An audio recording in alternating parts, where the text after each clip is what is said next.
మణరత్నం సినిమాలో ఉంది. ఇలాంటి ఇల్లు మళ్ళీ దొరకదు.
మధు, మధు, నిజంగానే చెప్తున్నా. పెళ్లి చూపుల సమయంలో ఇందుతో పెళ్లి చూపుల్ని నాకు అనుకూలంగా మార్చుకుని ఆ గండం నుంచి బయటపడాలని ఒకే ఒక్క ఆలోచన తప్ప వేరే ఏ ఆలోచన చేయలేదు.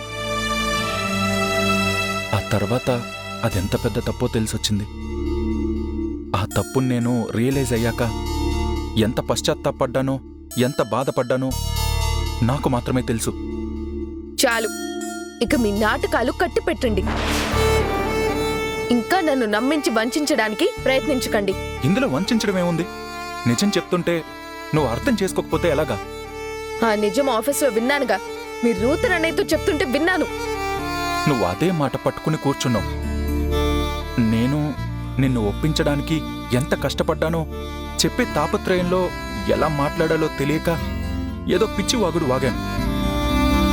అంతే తప్ప నేను పశ్చాత్తాపడకుండా పశ్చాత్తాపడ్డట్టు నటించి నా చేతులు కాల్చుకుని నిన్ను నమ్మించాలని మాత్రం ప్రయత్నించలేదు. నువ్వు నమ్మాలి. నేను చెప్పేది నిజమని నమ్మితేనే నాకు కాస్త తృప్తి. ఆ ఉద్దేశంతోనే నేను మాట్లాడాను.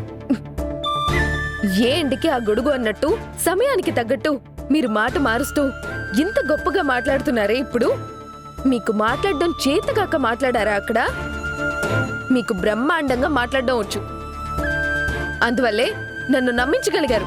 కానీ నేను లేను అనుకొని మీ ఒరిజినాలిటీ బయటికొచ్చి రూతర్ అన్నయ్యతో మొత్తం బాగారు. మీ కర్మకాలో నా దురదృష్టమో అది నేను విని తగలడ్డాను. ఇంత మోసగాడు నా భర్త అని చెప్పుకోవడానికే నాకు చాలా సిగ్గుగా ఉంది. మధు, దయచేసి ఇలా మాట్లాడుకో. చాలా చాలా హార్ష్గా ఉన్నాయి నీ మాటలు. ఏ, మీరు చేసిన దారుణం కంటే నేను మాట్లాడేది హార్ష్గా ఉందా?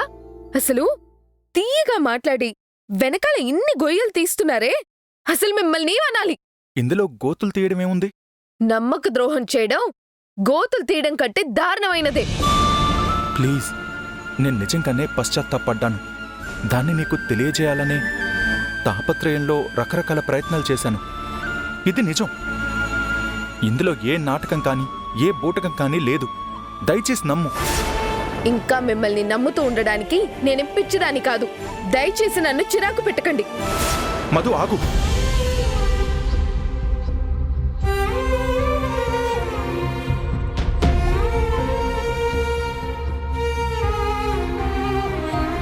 ప్లీజ్ మధు, నేను చెప్పేది నమ్ము మధు. చేయి విడిచిపెట్టండి. విడిచిపెట్టను. నువ్వు నేను చెప్పేది నమ్మావని చెప్పు, అప్పుడు విడిచిపెడతాను. దయచేసి నా చేయి విడిచిపెట్టండి. విడిచిపెట్టను. ప్లీజ్. మీరు ముట్టుకుంటుంటే తేళ్లు జర్లు పాకినట్టుంది. చాలా అసహ్యంగా ఉంది. ఏమి తప్పు చేశానే, ఇంత శిక్ష వేసావే, ఊపిరాపి చంపేసే, తీర్పు రాసి పంపావే నిన్ను నన్ను ఈ దూరం వేరు చెయ్యదన్నానే నాది ఎంత పేరాసో నేడు తెలుసుకున్నా